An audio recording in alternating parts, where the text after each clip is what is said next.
that I'm always learning from all of our conversations, and I'm learning from her evolution as an artist over the years. We've known each other probably for about 20 years, close to 20 years now. Yeah. And we met during a conversation about Ovid's Metamorphosis.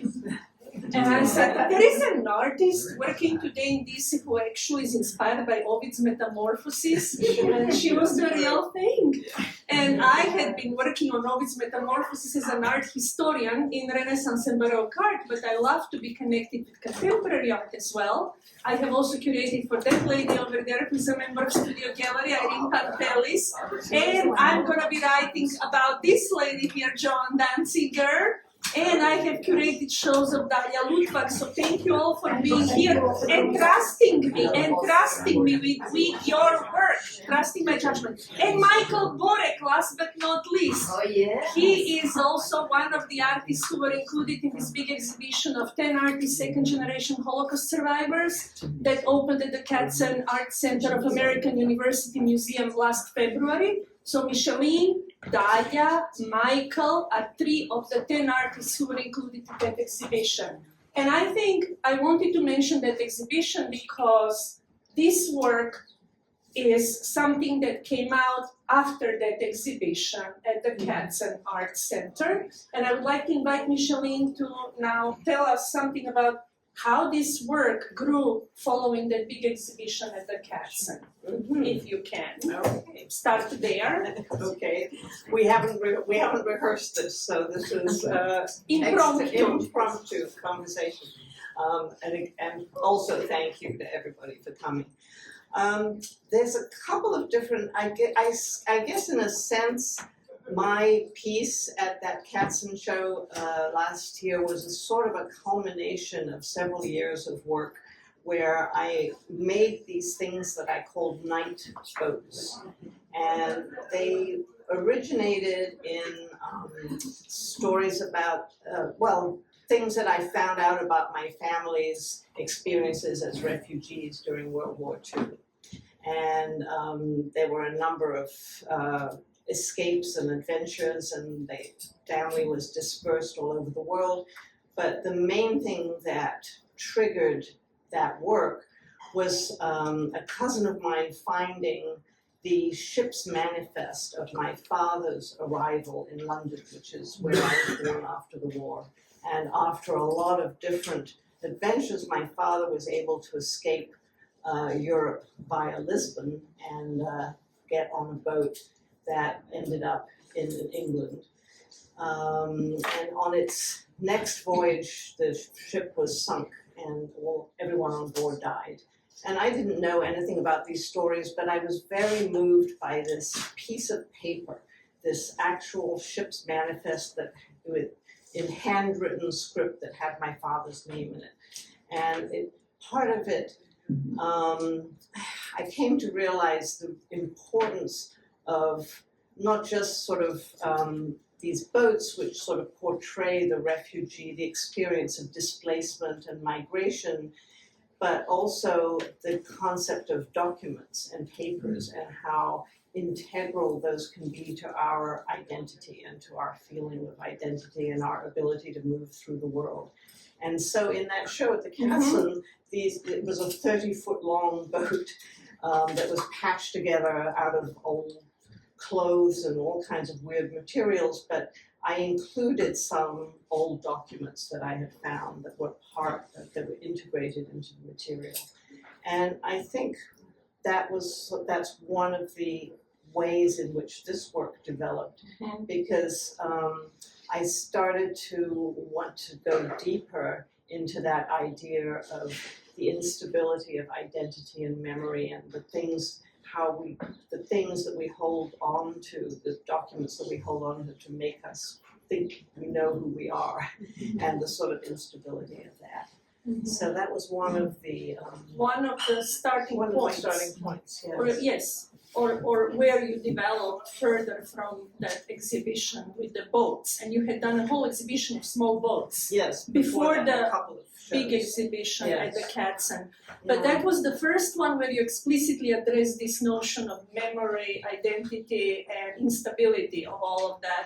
And actually, some of the materials that you used in constructing the big sculpture for the American University exhibit are basically appearing once again in these hanging objects, which are halfway between a two-dimensional and three-dimensional, these reliefs, so to speak.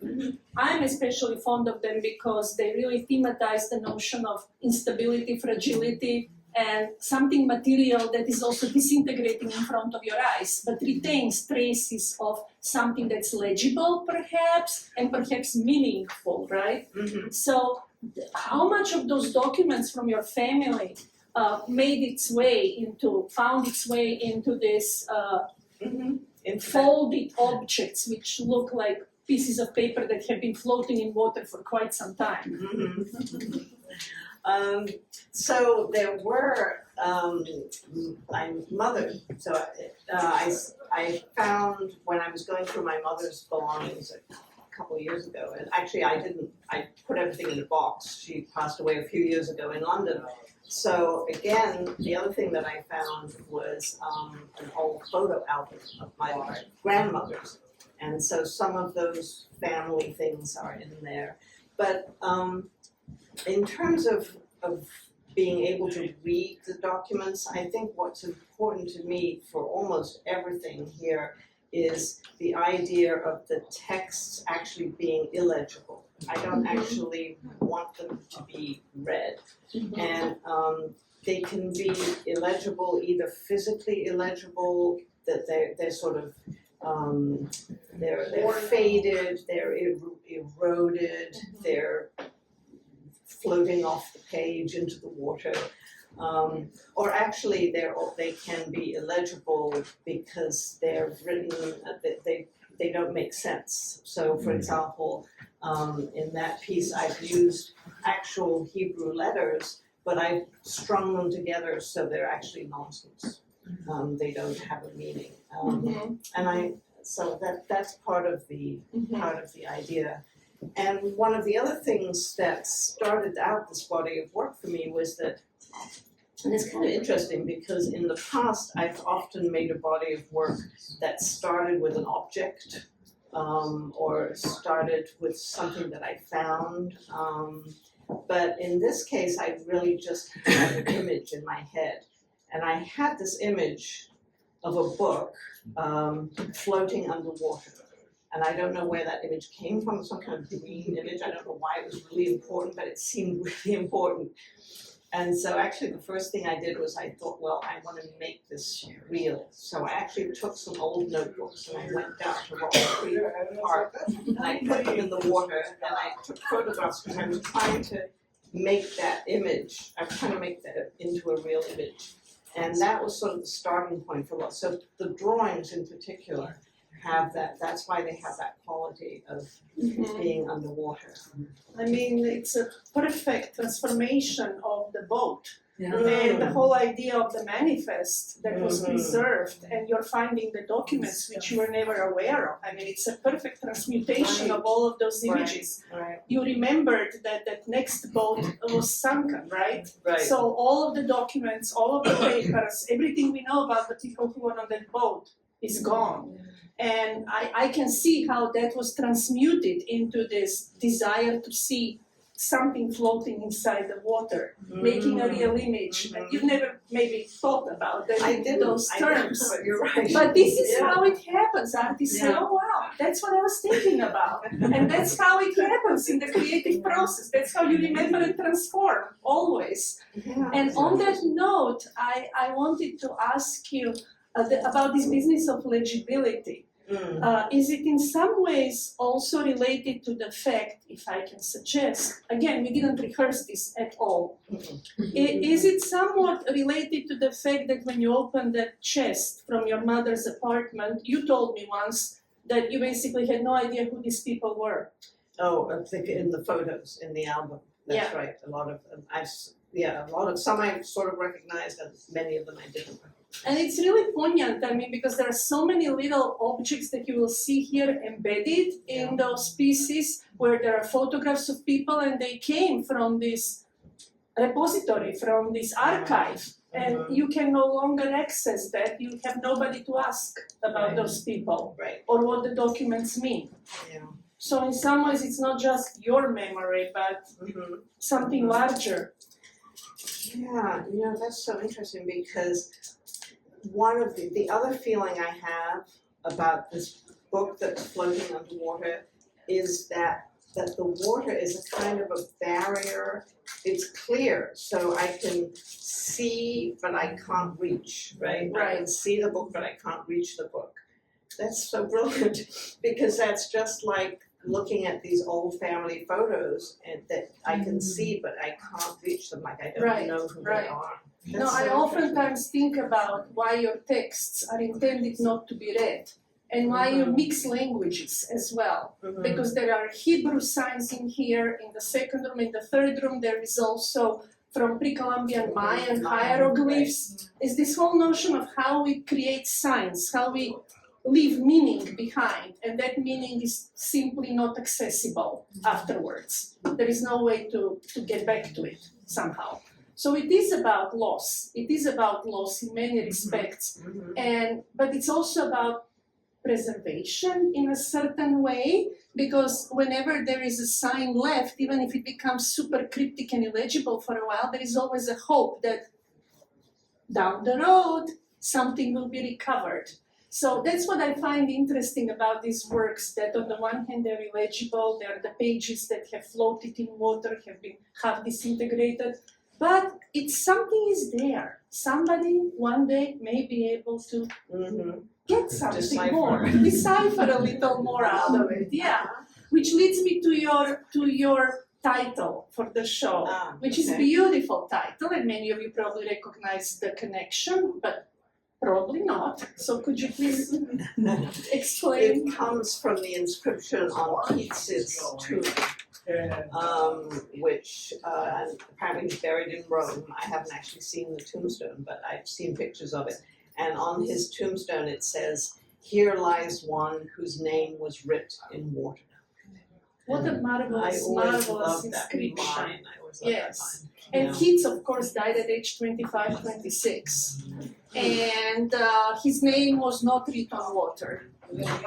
So he felt that's what he wanted as an epigraph, as an inscription on his tomb. But even though it was written on water, it actually has been preserved. And this is something else which is very interesting, Micheline.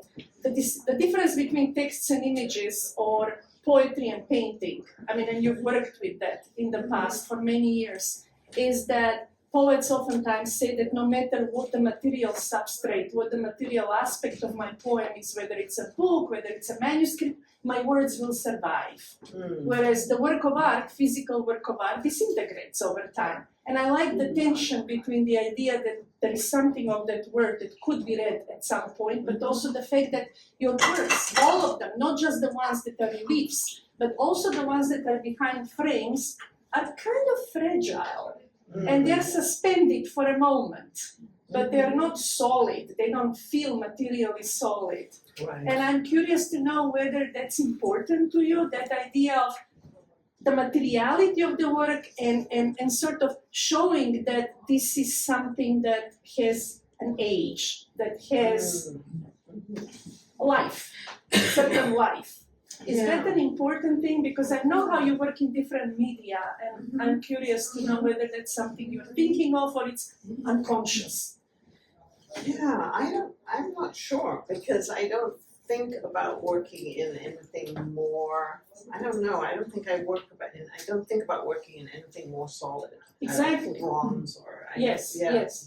You're not interested in creating works of art that are, that will be preserved forever, permanent. There is a lot of ephemeral quality. Look at all this stuff. Barks from trees and papers. And if you go to Micheline's studio, it's full of this ephemera from nature. And I respect that quite a lot, but also even these that feel much more standard, so to speak, two-dimensional works behind glass, enclosed, preserved, even they have this quality of something layered and ephemeral. And what is happening inside those works? Can you tell us just a little bit about how they happen? The ones that are two-dimensional. Yes. So you're right, there's a lot of layers. And I think deliberately I like that quality of ephemerality. And quite often, in fact, I will start with a figure as a layer. Now most of the drawings end up in such a way that you can't even tell that there was a figure originally, but some of them you can tell, like that one over there, you can see there's an arm and a hand that's sort of emerging out of the background. This one, the wrestling, it's clearer, yes, thank you, Dorothy, the wrestler is sort of in there. And it's kind of interesting to me why, but I think part of it has to do with the fact that the body is also a repository of history, of memory and history, and that, our bodies carry memories. Right. We talked about that the pillow book a little bit. Yes. We both kind of said, oh, do you remember the Peter Greenaway film, The Pillow Book? Yeah. Which was all about that connection between the body and information and texts and inscribing texts on human skin. And I mean, when I look at these pieces where you have all these figures that appear from underneath, again, I inevitably think of the people who are lost. And I think of what is beneath the book. And obviously about the body as a repository, as you were saying earlier. But I also know from your process, and this is another thing which, this is why I enjoy working with you, among other things, is that they're not idea-driven to the point of locking you. You allow your mind to meander and to go in one direction and another, which is so wonderful. It doesn't have a thesis, an argument. Right. I mean, you get into a phase of making bonds, you get into a phase of making books, and you may be conscious up to a point of where the book is starting from as a motif, but it's very important, in my opinion, for the artist to have that freedom to travel in the creative process, which is, I think, part of the underlying forms and how they subconsciously influence the rest of the form. Because that arm influences the way you will place the book, but you're not thinking of it. No, they're totally intuitive. I'm not planning. When I start the drawing, I don't have a plan. Right. So that, I think, is very commendable, and it has to be really taken into consideration when looking at these works, that they are not necessarily what we would call conceptually driven, but they're very intuitive, poetic in approach, and with full acceptance of chance as well in the process of making, which leads me to that other point we discussed briefly, the relationship between control and chance, and the tension between the two. When you work, can you explain, maybe just give a little intimation of how you typically develop a piece like that? You have a drawing of a human body, and then?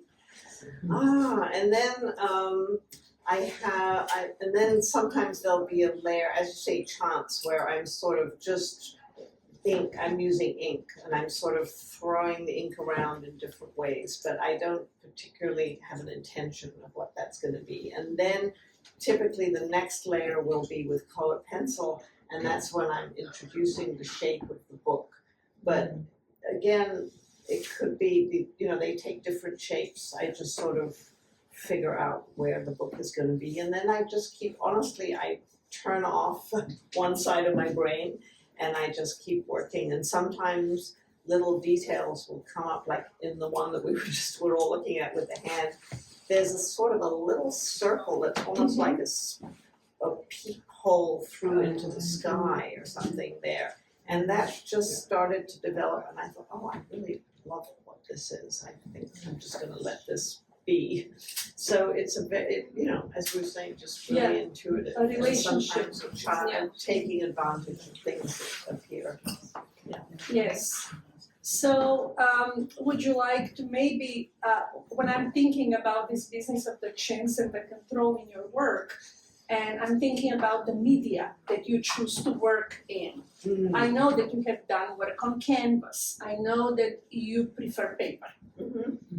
And the paper itself is like the page from the book. In a sense, there is this kind of meta-narrative here that all of your papers, all of this paper is basically the actual page of the book that is floating in water and submerged in water. So, to you, is there anything special about your choice of the media, the water-based media, the paper? Because you've done a lot of experiments. Yes, and a lot of it is, a lot of it is very experimental process. So the more three-dimensional pieces that have sort of grown off the page and sort of turned into wall-hung pieces, that actually is a process that involves a lot of manipulation of paper, pulp, and water, and ink and floating things in the water. And I do love to experiment. Experimentation. All the time, and I think I like to sort of push the materials as far as they will go. Even to the point of destruction. I mean, we talk about this sometimes, and she's like, we started this, and then I poured more of that ink, and then I thought it was completely destroyed. Then I came back 3 hours later, and something began appearing. Then I decided maybe there is a way to rescue this, and then you continue working, which is really that whole business of process, and they're very much active. These works are not fixed. That's the other thing. That's if you want to think about them, they don't feel fixed. They have dried up, but there is the process embedded in them, and that's kind of important. That's, I think, why I like to sort of let them fold and drape and fall in different ways. I feel like that's their living a little bit. You know, that's part of what they do. And another thing which I wanted to mention, which Micheline already addressed to a certain degree, is pouring ink or applying it with very thin layers on portions of the paper, letting the paper respond.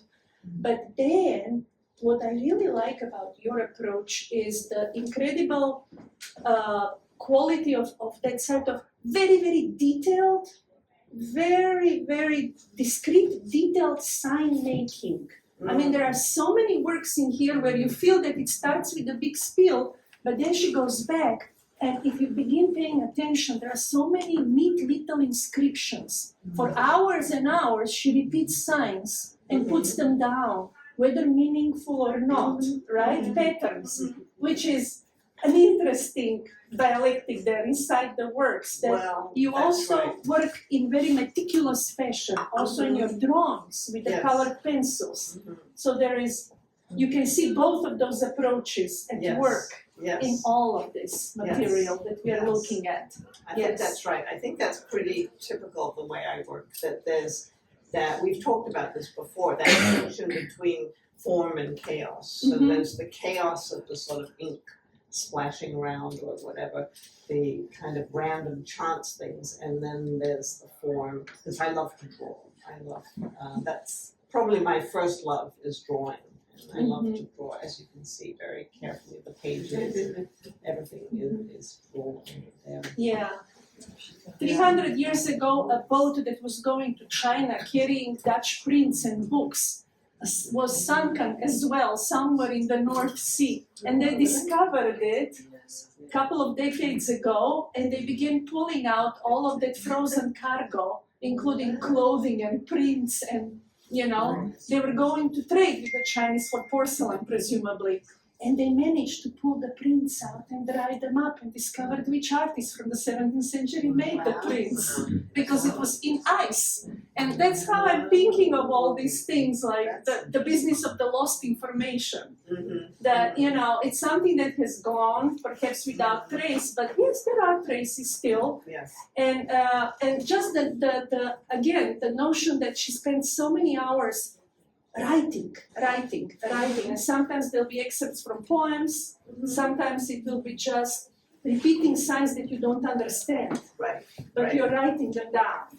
That's right, because some of the texts, as I was saying, they're illegible, some of them are illegible because they're so eroded or faded, or wet, but some of them also, like the Mayan text, it has something for me to do with the beauty of that particular alphabet, which happens to be a language that I don't understand and I don't think even has been properly read or translated by anybody. But there are these fascinating and really the form of The form that itself. alphabet is so beautiful. So you're right, Yes. I copy those. And that's the last point which I think we can make, that basically the text for you is a graphic element as well as information carrier. I mean, it's not just a sign that has a fixed meaning, but you're kind of breaking away from the Western notion of the text as just having the notation. That's right. Your text is That's also very clearly a graphic visual element that contributes to the whole composition, so to Yes. speak, That's right. which is important as well.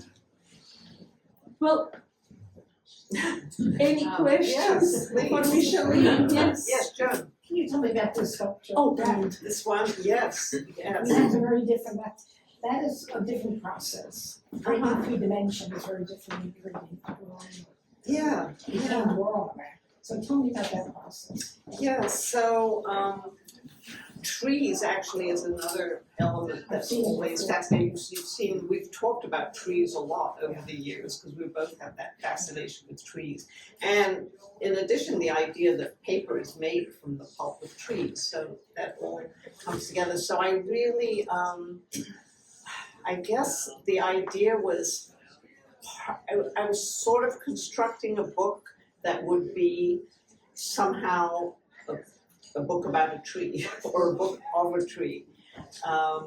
And these are these pages, and this is this process where I'm mixing paper with medium, with string, with ink, with these sort of just the images from these old documents, and laying it out flat, letting it dry, and then more medium, and then just putting it Yeah, together. but the process of thinking is very different.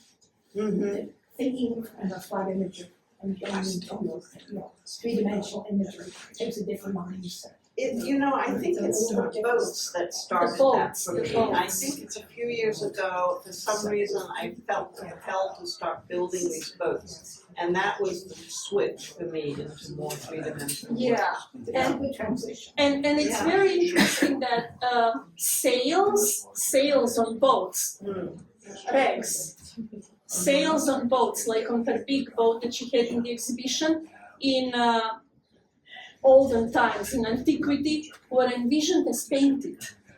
Oh. Did I ever tell you that? No. Painted sails. Sails were painted With actual images. with paintings. Well, they were in literary text. You see this, and this is this beautiful boat with the sails that are painted by such and such famous artists. Maybe it's all invented, but it was this idea, the topos, that the sail of the boat carries a painting, an image, which is kind of nice to think about. Yeah. These are like rags from sails hanging Yeah. after a flood or after a storm from the branches. Yeah. Right? Whatever was rescued. Right. Yeah.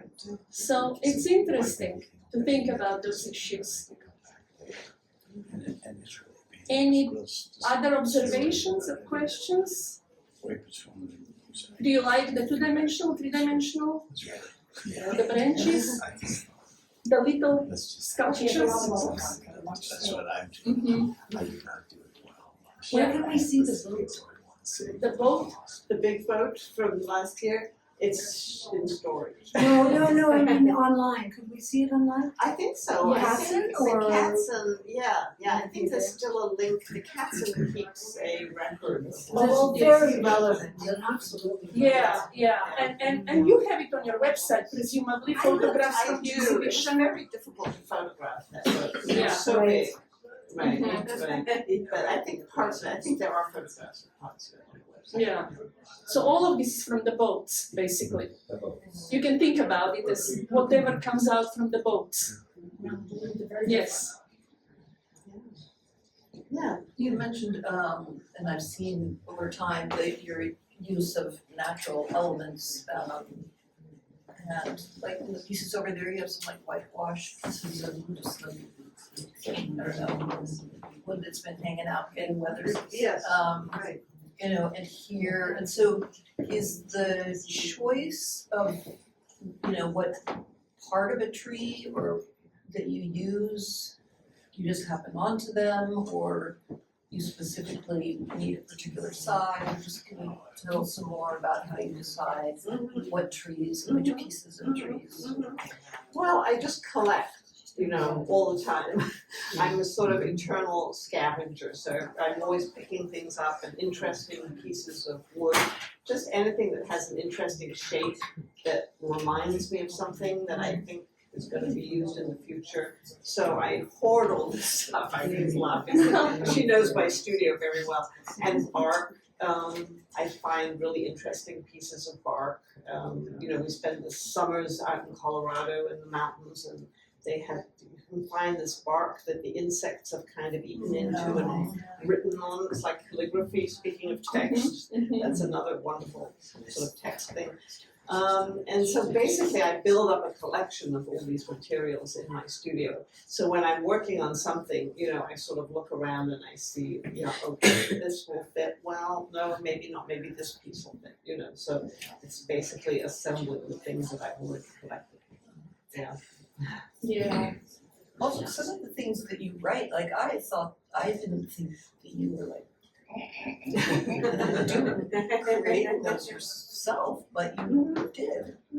But I your love hand to is draw. like so steady.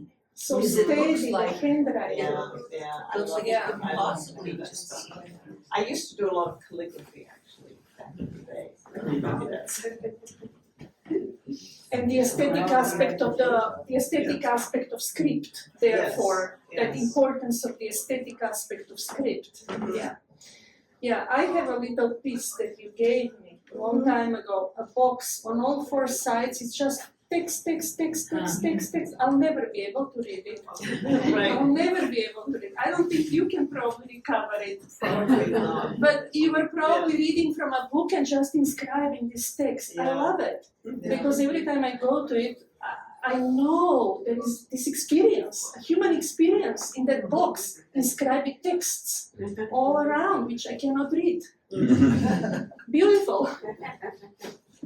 Speaking of text, Yes. what is the struggle with text?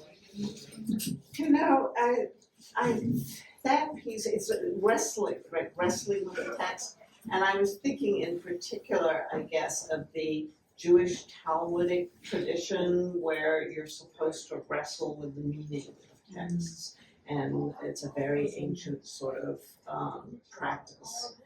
And maybe, yes, I think, and that the figure is sort of a wrestler, and I thought that just, to me, that just worked. So that's why that has those Hebrew letters and that figure inside.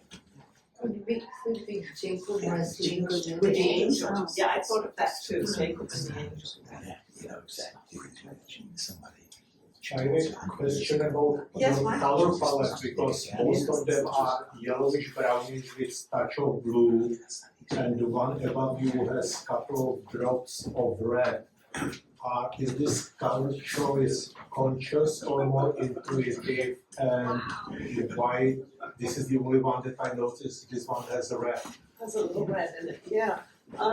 It's all intuitive. I mean, people come to my studio and they say, oh, there's so much blue. They say, why do you use that? So I don't know why, but I love blue. I mean, to me, it's a sort of, you know, infinity. It's the color of infinity or something. But so blues tend to sort of predominate, but then I love all colors, so other colors come in there, yeah. I don't intend anything really. Yeah. Great. Well, thank you so Thank much. you. Thank you.